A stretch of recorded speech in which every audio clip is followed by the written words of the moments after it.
Olá, meu irmão, minha irmã, estamos começando mais uma reflexão aqui sobre igrejas que prevalecem.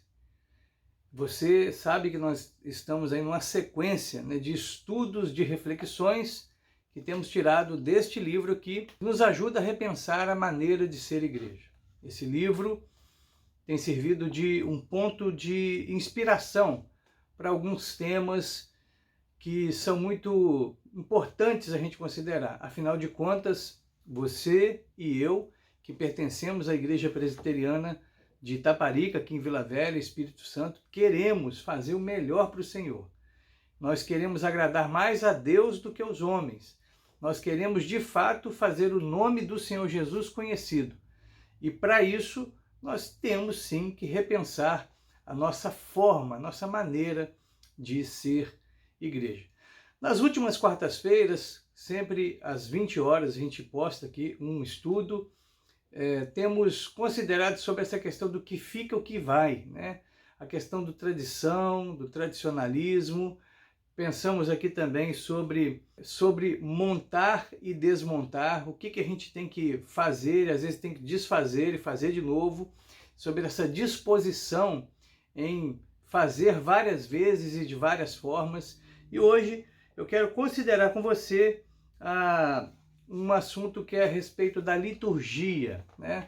Aqui diz, o capítulo 15 diz que uma igreja que prevalece, uma igreja relevante para o seu tempo, ela tem uma liturgia que é adaptada à realidade das pessoas, né, dos membros desta igreja. E eu quero já deixar claro uma coisa para você. Na Igreja Presbiteriana do Brasil, quem define a forma, a ordem do culto, a liturgia que vai ser aplicada ali é o pastor. Essa é uma prerrogativa do pastor, que ele pode sim compartilhar com outros membros da igreja, com o conselho. Vai começar cantando, vai começar orando, esse tipo de coisa. Mas o que a gente quer dizer aqui, o que a gente quer refletir nesse tempo nosso hoje é que uma liturgia adaptada aos membros não significa fazer a vontade dos membros. Então, você, ciente de que a liturgia é uma prerrogativa do pastor, você sabe, então, que pode ser feito de um jeito ou de outro a cargo do pastor da igreja. Nós estamos estudando isso aqui, mas pode ser que você que está assistindo a gente pertença a uma igreja, uma outra denominação, ou mesmo presbiteriana que conduz o culto de uma outra forma, e você pode achar isso estranho, querer padronizar isso, mas isso é um recurso que está na responsabilidade do pastor titular da igreja. Dito isso, vamos lá. Eu quero sim repensar com você algumas coisas, porque nós não queremos fazer uma liturgia que sirva para agradar as pessoas, mas uma liturgia onde as pessoas, os membros da igreja, consigam comunicar, entender, se fazer entender e prestar um culto de fato racional ao Senhor. Imagina que nós começássemos aqui na Igreja Presbiteriana de Itaparica a fazer um culto onde se começasse a orar em grego ou em hebraico. Pô, isso não ia servir para muita coisa, não ia adiantar. A gente não ora em grego, a gente não ora em hebraico aqui, mas eu temo que a gente faça coisas que não comunica, que não compartilha a ideia com aqueles irmãos que estão aqui. Por isso nós vamos pensar a respeito disso. E claro, a sua participação, a sua ajuda, a sua manifestação, né, respeitosa aí no chat ou em particular comigo, sempre é muito bem-vinda para a gente repensar essas coisas, tá bom? Esse estudo aqui não é um estudo impositivo, mas é o contrário, é um convite à sua participação, uma troca de ideias em oração, para que Deus nos mostre o que melhor podemos fazer para a glória do nome dele.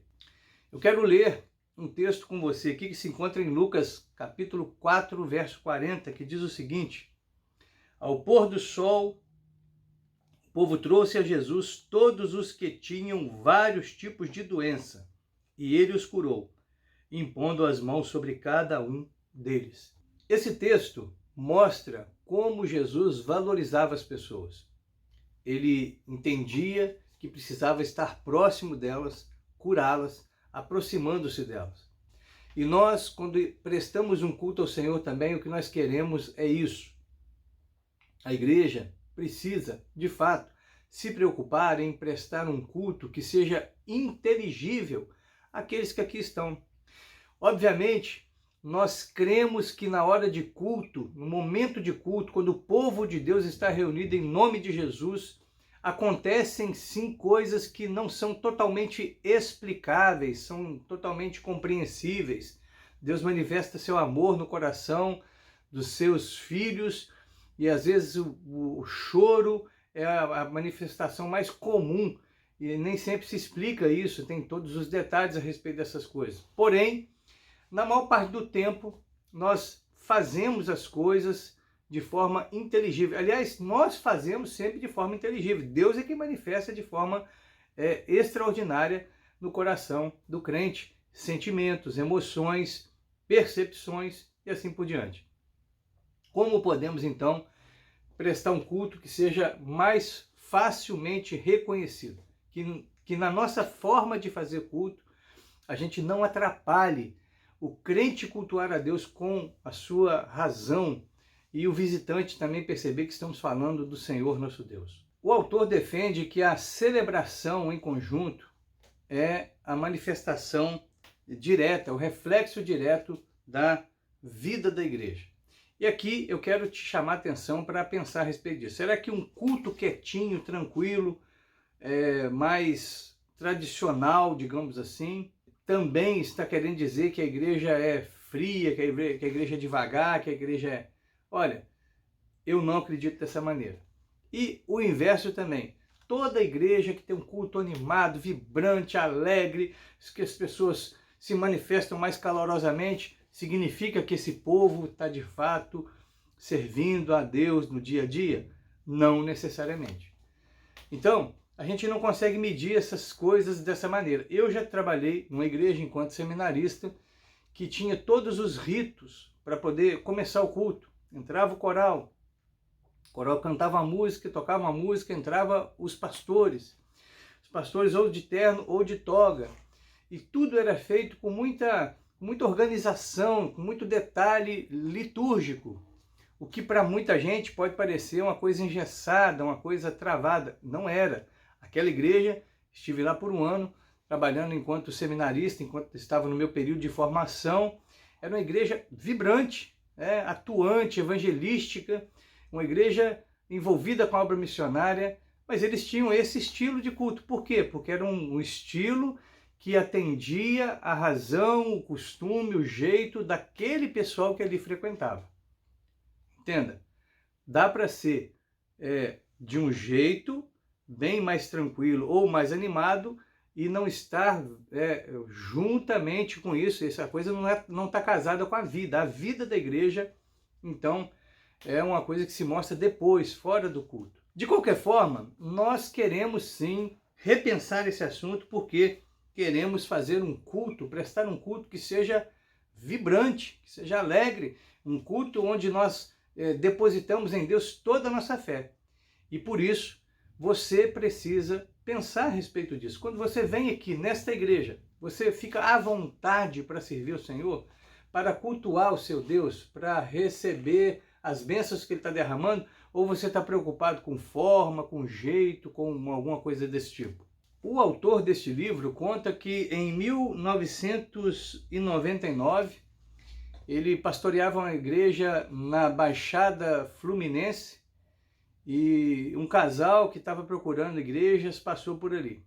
E ele diz assim, olha, ficou pouco tempo, graças a Deus. Por que ele diz isso?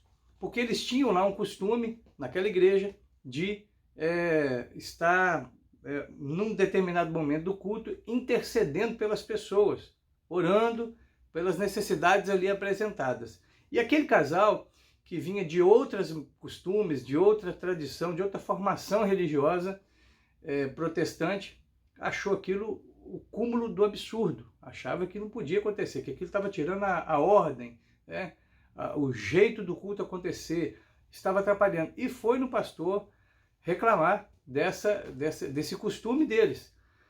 E o pastor falou, olha, aqui a gente faz assim, e a gente vai continuar fazendo assim, porque nós temos essa demanda. toda semana.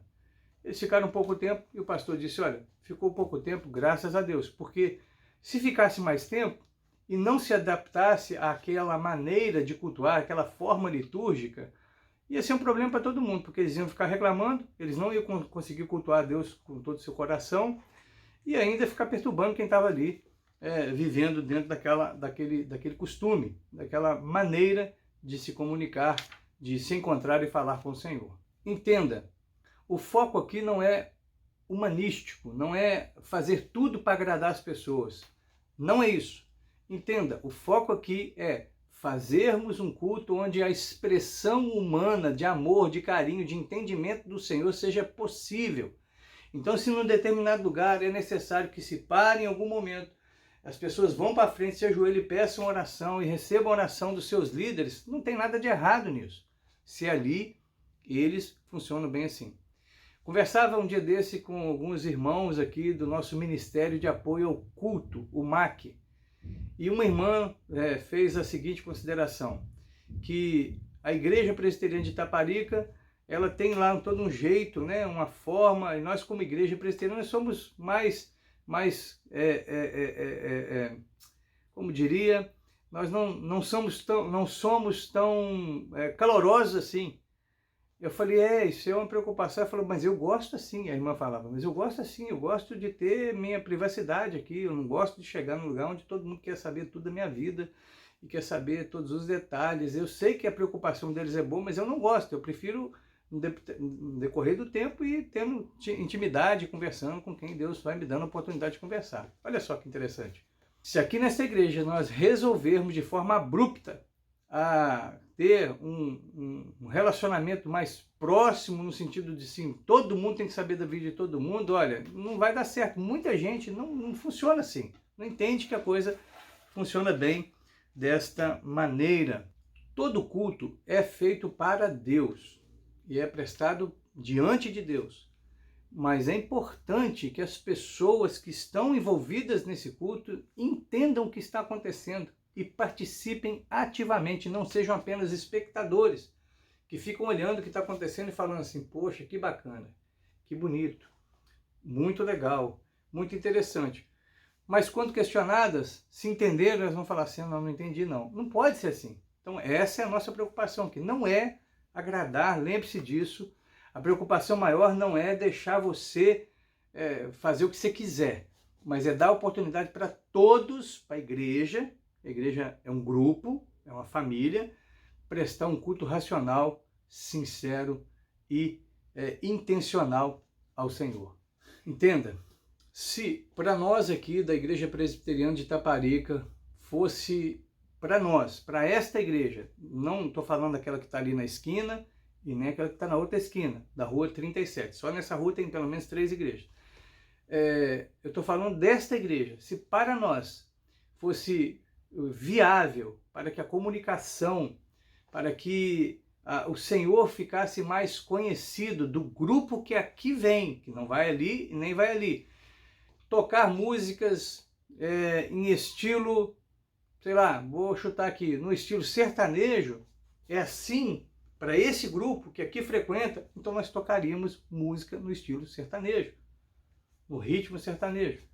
Obviamente, você pode até estar achando engraçado isso ou estranho demais, ninguém está com essa ideia, fica tranquilo, tá? Estou dizendo que se o grupo que aqui vem prestar culto a Deus tem essa pegada, não tem problema nenhum a gente alterar a forma dessas músicas. Pensando ainda em música, nós temos a preocupação sim de passar músicas, cantar músicas aqui que sejam músicas que se cantam em comunidade, não música solo. Cantar músicas onde as pessoas que ouvem e cantam entendem o que estão cantando. E não tem que fazer um esforço muito grande para poder perceber a poesia da música. Por quê? Porque é um culto em conjunto, não é um culto pessoal, particular. Não é um momento devocional seu, é um momento devocional de devoção a Deus em conjunto, com todos, que envolve criança, adolescente, jovem, adulto, idoso. E a gente precisa pensar em algo que, na maior parte do tempo, englobe todas as pessoas, o entendimento de todas essas pessoas. O grande desafio aqui é descobrir qual é a nossa característica, quais são as nossas particularidades. E como Igreja Presbiteriana de Itaparica, nós já tivemos várias particularidades, porque a igreja ela vai se reciclando também. As pessoas que aqui ficam por muito tempo mudam um pouco, todo mundo muda de tempo em tempo. E algumas saem, outras entram, e isso vai dando um outro colorido para a comunidade.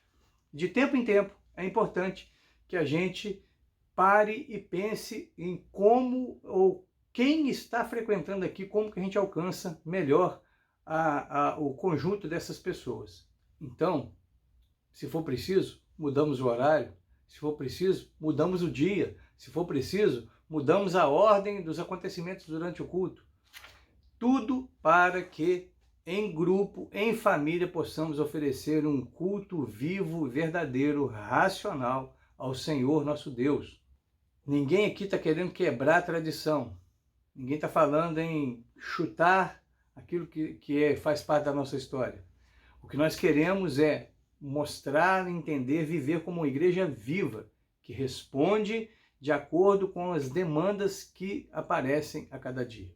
Para terminar, quero fazer algumas perguntas que são fundamentais para que eu e você possamos pensar na difícil resposta para qual tipo de liturgia precisamos manter ou adotar. Perguntas que devem ser feitas, para que nos ajudem nisso. A quem queremos alcançar? Nós queremos alcançar crianças? Ou nós queremos alcançar adultos? Queremos alcançar adultos mais velhos, mais novos? Quem nós queremos alcançar? Ou quem Deus está mandando para cá? A quem queremos impressionar? Que tipo de gente está ao redor da nossa igreja que vem aqui? Será que a nossa igreja não é uma ilha, um prédio estranho, que fala uma língua e canta uma língua totalmente diferente do que as pessoas entendem? É uma pergunta que temos que fazer. Como igreja, presente nessa sociedade, precisamos sim ter uma liturgia mais próxima do coração das pessoas. Falar de jeito que elas entendam. E sabemos que Jesus fazia isso. Jesus não ficava falando complicado. Falava o que as pessoas entendiam, porque ele queria alcançar as pessoas. Eu quero terminar essa reflexão com você lembrando de uma experiência que eu tive há alguns anos. Quando pastoreava a segunda igreja presbiteriana de Barra do Piraí, o conselho me chamou uma vez para conversar sobre liturgia. E eles fizeram a seguinte proposta: pastor, vamos começar o culto com os cânticos e logo em seguida o senhor prega. E depois a gente dá aviso e trata outros assuntos, porque o nosso povo aqui não tem muita capacidade de concentração, e aí a gente tem percebido que na hora da melhor parte, que na hora da pregação, eles já estão dispersos, já estão querendo ir no banheiro, já estão cansados, está calor, e a gente está perdendo o melhor momento com aviso, com participação, com conjunto, com louvor e tal. Aí eu olhei para aquilo e falei, beleza, vamos fazer o teste, vamos testar. Testei e nunca mais quis outro modelo. Naquele período, entendia que era por causa da dificuldade de concentração deles. Mas depois que saí de Barra do Piraí e vim trabalhar na plantação de uma igreja aqui em Cariacica, e depois que saí de Cariacica e vim para cá, eu tenho percebido que nós temos passado por alterações, por mudanças na nossa percepção. E de fato, todo mundo anda um pouco mais agitado, apressado, com dificuldade de concentração por muito tempo, de ficar sentado no mesmo lugar por muito tempo. Então, o melhor, na minha opinião hoje, é que nós não demoremos muito para pregar. E que pregando, aí a gente possa fazer outras coisas que são culto a Deus também, são parte da nossa entrega, do nosso oferecimento, do nosso sacrifício ao Senhor, mas que podem ser depois, porque são de fato inferiores à palavra. Pense comigo a respeito dessas coisas. Espero que, em nome de Jesus, esse assunto te faça refletir, pensar, e Deus colocando alguma ideia na sua cabeça, aí, na sua mente, não deixe de falar com a gente. Compartilhe, escreva aí no chat, depois eu olho, ou fale com a gente de forma particular. Deus te abençoe, meu irmão. Obrigado pela sua atenção, pela sua preocupação com esta comunidade.